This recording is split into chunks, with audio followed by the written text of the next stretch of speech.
Olá, turminha do terceiro ano, tudo bem com vocês? Hoje é a nossa segunda aula da quarta etapa. Nossa aula é a aula de redação e o nosso conteúdo abordado será o gênero cordel. Bom, gente, lembrando a vocês que a atividade ela estará disponível na agenda eletrônica, então vocês acessem a agenda eletrônica, copiem a atividade no caderno e posteriormente vocês fazem a correção. Bom, gente, vamos lá falar um pouquinho sobre o cordel, um gênero tão conhecido aqui na região nordestina, aqui no nosso Nordeste, né? Vamos começar pela definição. Bom, gente, o cordel é uma manifestação literária tradicional da cultura popular brasileira, mais precisamente do interior nordestino. Ou seja, é um tipo de texto, né, em que se manifesta a cultura popular nordestina. Ela vai falar do povo, ou seja, das pessoas nordestinas, né, geralmente já traz mais pessoas relacionadas ao Nordeste mesmo, do cotidiano, ou seja, o dia a dia dessas pessoas, dos problemas que essas pessoas enfrentam, tristezas e alegrias, das lendas, ou seja, vai trazer um pouco dessa questão de lenda, folclore, e histórias entre o bem e o mal. Bom, gente, o cordel, apesar de ter chegado aqui no início da colonização, ele veio adquirir força mesmo no século XIX, entre 1930 e 1960.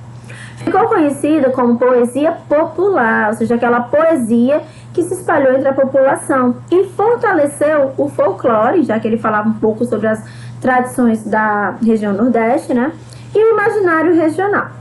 Atualmente, ela é reconhecida como patrimônio cultural e material, ou seja, ela é tão importante, gente, que ela foi considerada como um patrimônio cultural, ou seja, algo que tem que ser preservado, cuidado, que faz parte, né, da nossa cultura.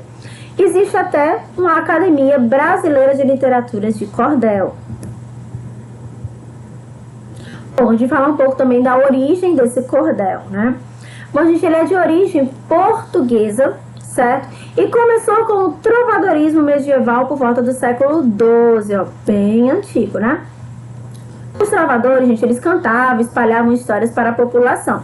Na época, a maioria da população ela era analfabeta, não sabia nem ler nem escrever. Mesmo assim, essas pessoas conheciam as histórias através dessas canções. Então, os trovadores, como eles cantavam, as pessoas não sabiam ler, a maioria, então eles conheciam essas histórias através dessas canções.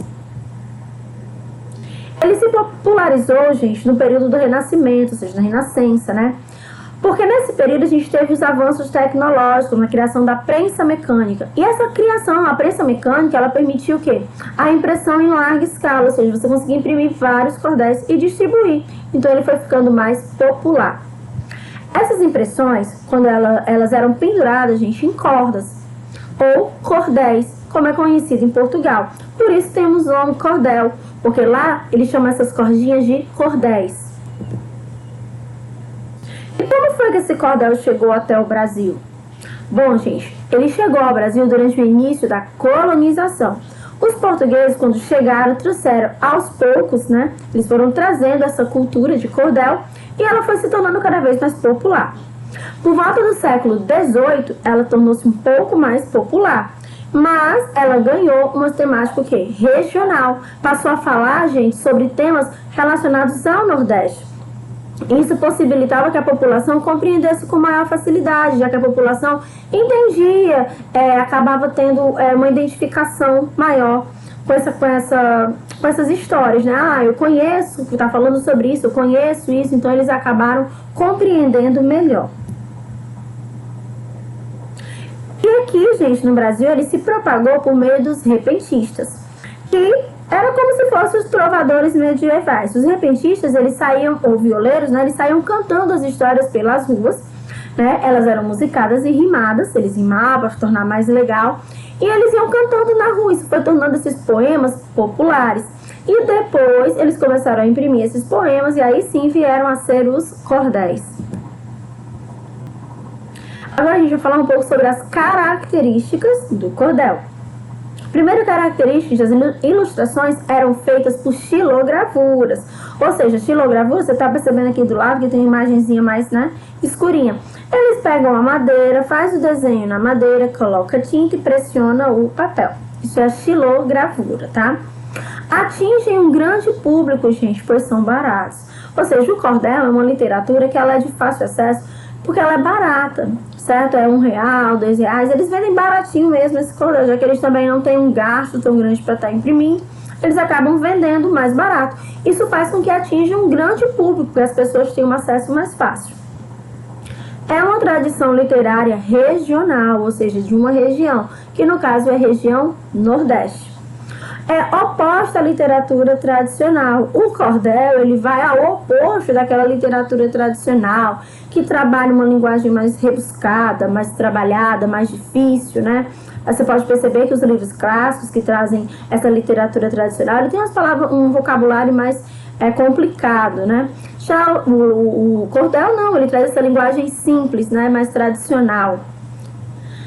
O gênero, gente, no caso, esse gênero é escrito em versos, tá bom? O cordel, ele não é escrito em prosa, parágrafos, ele vem em versos.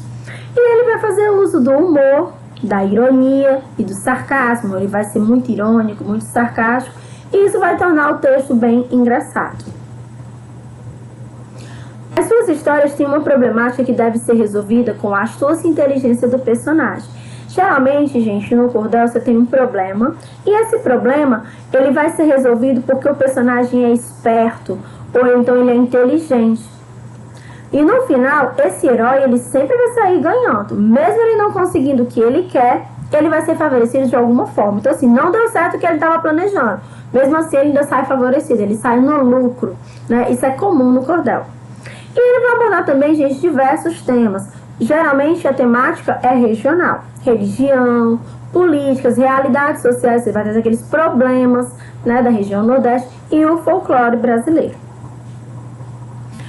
Temas são populares e da cultura popular brasileira. Geralmente, os temas que o cordel vai abordar são os temas que estão dentro da nossa cultura. A linguagem é uma linguagem popular, você pode perceber que ela não vai trazer a linguagem formal, cheia de regras gramaticais, ou então uma linguagem mais técnica, mais científica. Ele vai usar aquela linguagem popular, já que ele quer que as pessoas entendam, né? Aquela linguagem oral, como as pessoas falam, se comunicam, regional, ou seja, típico do Nordeste, e informal. É composto por rimas que fazem a musicalidade dos versos. Então você pode perceber que quando você vai falar o cordel, né, recitar um cordel, você percebe que as rimas vão criar uma certa sonoridade, uma musicalidade. Os livretos têm poucas páginas, ou seja, você não vai ter um cordel de 200, 300 páginas, eles são bem fininhos, são pouquinhas páginas, né? Os próprios autores é que são os divulgadores. Dificilmente você vai ver assim, uma editora divulgando o cordel. Geralmente quem vai divulgar o próprio cordel, o cordel é o próprio autor, ele vai lá e divulga o que ele fez, né? E o texto é escrito em métrica fixa, ou seja, a contagem das sílabas poéticas é uma contagem fixa. Vocês vão entender melhor agora. Bom, para que vocês entendam essa questão da métrica fixa do cordel, eu coloquei primeiramente o que é um verso e uma estrofe. O verso, gente, é cada linha do poema. E a estrofe, ela é um conjunto de versos, né? Ou seja, o verso é cada linha e a estrofe é aqueles conjuntinhos, aqueles bloquinhos que vem, né? Que se agrupam os versos. Então a gente fala que essa métrica, ela é fixa, ou seja, você pode ter uma quadra, ou seja, todas as estrofes vão ter 4 versos, 4, 4. Você pode ter uma sextilha ou uma septilha, né? Sextilha se for de 6, septilha se for de 7. Então essa métrica dele é fixa, certo? Vai permanecer o mesmo número de versos em cada estrofe. Bom, gente, aqui eu coloquei alguns dos principais autores do cordel. Leandro Gomes de Barros, né, que conforme os documentos, ele foi o primeiro brasileiro a escrever cordéis. Ou seja, existiam os repentistas na rua, mas ele foi o primeiro mesmo que escreveu. E ele produziu mais de 240 obras que foram campeãs de vendas. O segundo que eu coloquei foi o João Martins de Ataíde. O João Martins de Ataíde, ele utilizava imagens de artistas de Hollywood para poder fazer os cordéis dele. E ele criou a sua própria editora especializada em cordéis. O João Martins, ele também publicou várias obras que depois as pessoas ficaram sabendo que eram do Leandro Gomes de Barros e não tinham sido publicadas. Mas isso também não tirou, gente, o mérito pelas que ele mesmo criou. Aqui eu coloquei outros autores, né, que é o Cego Aderaldo, Patativa do Assaré, João de Cristo Rei, e existem inúmeros. Bom, e aqui eu coloquei um texto para falar sobre o que é a literatura de cordel. O texto é do Francisco Diniz. Literatura de cordel é poesia popular, é história contada em versos, em estrofes a rimar, escrita em papel comum, feita para ler ou cantar. A capa é em estilogravura, trabalho de artesão, que esculpe em madeira um desenho com punção, preparando a matriz para fazer reprodução. Mas pode ser um desenho, uma foto, uma pintura, cujo tijolo bem à mostra resume a escritura. É uma bela tradição que exprime nossa cultura. 7 sílabas poéticas cada verso deve ter, para ficar certo, bonito e a métrica obedecer, para evitar o pé quebrado e a tradição manter. Os folhetos de cordel nas feiras eram vendidos, pendurados no cordão, falando do acontecido, de amor, luta e mistério, da fé, de fé e do desassistido. A minha literatura de cordel é reflexão sobre a questão social e orienta o cidadão a valorizar a cultura e também a educação. Mas trata de outros temas, da luta do bem contra o mal, da crença do nosso povo, do hilário, coisa e tal. E você acha nas bancas por apenas R$1. O cordel é uma expressão da autêntica poesia, do povo da minha terra que luta para que um dia acabem a fome e a miséria, haja paz e harmonia. Então a gente pode perceber nesse cordel que ele traz bem tudo que a gente falou durante a nossa aula. A questão da métrica, a questão das rimas, a questão da musicalidade, a questão dos temas, né, que aborda bem o que é o nosso Nordeste. Bom, gente, eu espero que vocês tenham gostado da nossa aula e entendido todo o nosso conteúdo. Se houver alguma dúvida, anota que na nossa videoconferência a gente vai tirar essas dúvidas e conversar mais um pouquinho sobre o nosso assunto. Um grande abraço a todos e até a próxima. Tchau, pessoal!